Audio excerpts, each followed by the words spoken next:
इस वीडियो में बात करेंगे, यदि आपका कोई भी मकान है, कोई भी दुकान है, या आपका कोई प्लॉट है, या आपकी कोई भी मान लीजिए आपका कोई गोदाम है, अगर आप ऐसी कोई भी चीज़ को किराए पर दे रहे हैं तो आपको कुछ बहुत ही महत्वपूर्ण बातों को ध्यान रखना चाहिए, जिससे बाद में भविष्य में परेशानियां ना आ सकें। आपने कई बार देखा होगा कि किराएदार जो होते हैं वो मकान खाली नहीं करते हैं, और मकान खाली करवाने के लिए कोर्ट कचहरी के चक्कर काटने पड़ते हैं। ठीक है, तो ऐसी कंडीशन में आपको क्या करना चाहिए, आपको जो भी मकान दुकान आप किराए पर उठा रहे हैं, आपको किन किन बातों का ध्यान देना चाहिए, और किराया एग्रीमेंट आप कैसे बनवाएं, कौन कौन सी शर्तें आपको वहाँ पे रखनी चाहिए, हमने आपके लिए पूरा पूरा का पूरा प्रारूप तैयार किया है। इसमें आपको शर्तें और कौन कौन सी बातें आपको ध्यान देनी है, और सभी आपको प्रारूप जो है हमने आपको बताया है। सबसे पहले मैं आपसे कहूँगा, वीडियो शुरू करने से पहले कहूँगा कि आपका कोई भी अगर कोई भी प्रॉपर्टी से संबंधित, कोई भी ज़मीन से संबंधित आपका कोई क्वेश्चन है तो आप मुझे इंस्टाग्राम पर फॉलो करें और वहाँ पर अपना क्वेश्चन पूछ सकते हैं, वहाँ पर आपका रिप्लाई मैं अवश्य दूंगा। चलिए आते हैं अपने टॉपिक पर।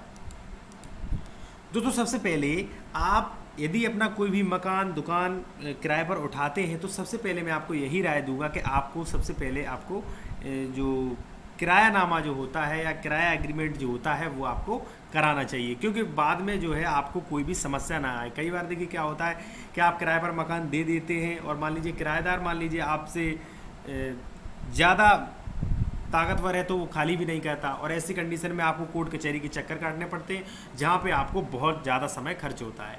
तो ऐसी कंडीशन है आपको चाहिए कि आप जो है किरायानामा जो है बनवाएं, आप जो है किराया एग्रीमेंट बनवा लें। तो इसमें कुछ शर्तों का आपको ध्यान देना जरूरी है। जैसे जैसे मान लीजिए मैंने यहाँ पे प्रारूप तैयार किया। सबसे पहले शुरू करते हैं।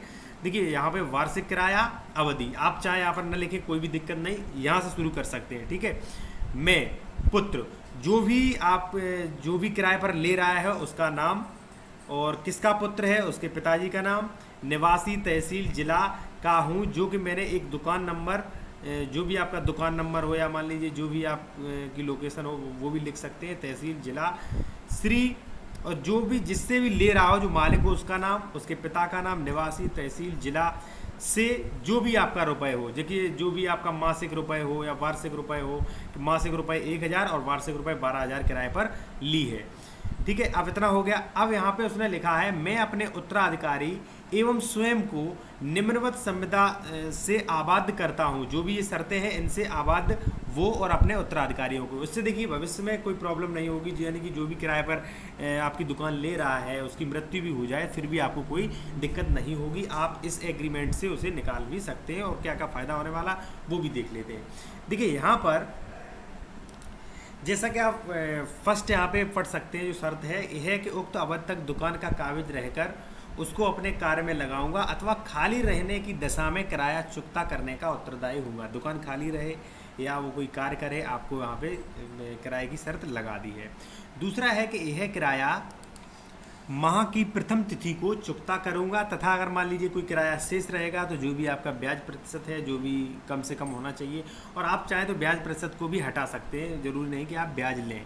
ठीक है, ब्याज सहित चुकाऊंगा। और 4 माह किराया अगर नहीं शेष रहने की दशा में दुकान खाली कराने का अधिकार मालिक का होगा। ठीक है, ये आपने ये भी शर्त बहुत अच्छी लगाई है जो कि लगानी चाहिए।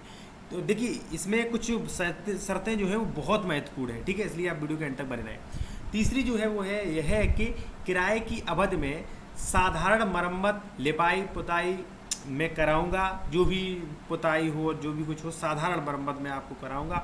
दुकान मालिक कराएगा, बिना मालिक की अनुमति से कोई परिवर्तन नहीं करूंगा। देखिए ये भी शर्त बहुत महत्वपूर्ण है, क्योंकि किराएदार जो होता है उसे निर्माण कराने का, मकान में कोई भी निर्माण कराने का अधिकार नहीं होता है। अगर आपका किराएदार कोई है निर्माण करवा रहा है कोई, तो उसको आप जरूर रोकें। ठीक है, अगर मान लीजिए रंगाई पुताई है, छोटी मोटे काम है तो उसकी कोई दिक्कत नहीं होती है। देखिए चौथी शर्त इसमें है कि यह है कि उक्त अवधि के पूर्ण होने से पहले बकाया किराए के अतिरिक्त, यानी कि बकाया किराया अगर मान लीजिए नहीं होता है, या मान लीजिए ये पूरा अवधि नहीं पूरा टाइम नहीं होता है, तो मुझे बेदखल करने का अधिकार नहीं होगा। 5वां है कि यह अवधि पूर्ण होने की दशा में खाली करने के लिए नोटिस की आवश्यकता नहीं होगी। बहुत अच्छा ये शर्त है, यह नहीं कि आपको कोर्ट कचहरी या नोटिस देने की आवश्यकता होगी। इसमें स्पष्ट लिखा है कि अवधि पूर्ण हो जाने के बाद मैं खाली कर दूंगा, इसमें नोटिस की कोई भी आवश्यकता नहीं।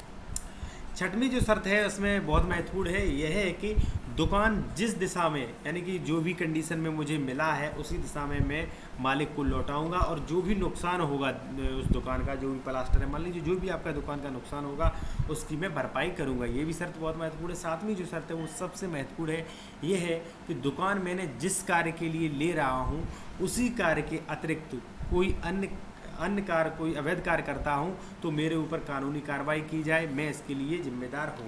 देखिए कई बार होता है कि कोई, जैसे मान लीजिए आपका मकान पड़ा है तो लोग मकान को उसको ले लेते हैं, ठीक है, और इसके बाद मान लीजिए उसमें कोई इलीगल धंधा चला रहे हैं, या मान लीजिए आपसे किराए के लिए ली है, या मान लीजिए किसी अदर काम के लिए ले रहे हो और यूज़ किस अदर काम के लिए कर रहे हैं, तो ये भी गलत है। या मान लीजिए कई बार होता है कि मान लीजिए आपकी दुकान या मकान खरीद लिया और उसमें कोई चोरी की संपत्ति, या मान लीजिए कोई इलीगल अगर धंधा हो रहा है तो वहाँ पर आपकी जिम्मेदारी नहीं होगी। इसलिए आपको हर किरायानामा में ये शर्त जो है वो आपको ज़रूर ही लगानी है। अतः किरायानामा लिख दिया है ताकि समय रहते काम आए। और दुकान का विवरण, देखिए जो भी दुकान का विवरण है, जहाँ भी जिस रोड पे और जिस शहर में जो भी तहसील आपको यहाँ पे देना है, चौहद्दी देना है, और गवाह जो है वो भी गवाह फर्स्ट, और जो किराए पर ले रहा है उसके यहाँ पर आपको हस्ताक्षर कराने चाहिए। और तिथि इसमें मैंने नहीं बताई है, जो कि आपको तिथि डालना बहुत ज़रूरी होता है।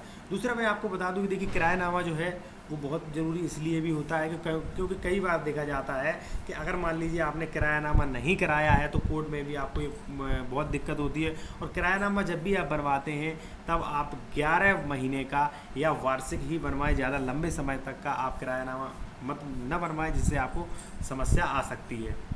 और देखिए इसके बाद कई लोगों का ये क्वेश्चन होता है कि क्या किराएदार मकान का मालिक बन सकता है? तो जी नहीं बन सकता है। किराएदार कितने भी साल आपके मकान में रह ले, लेकिन उसे उस मकान में मालिकाना हक नहीं मिलता है।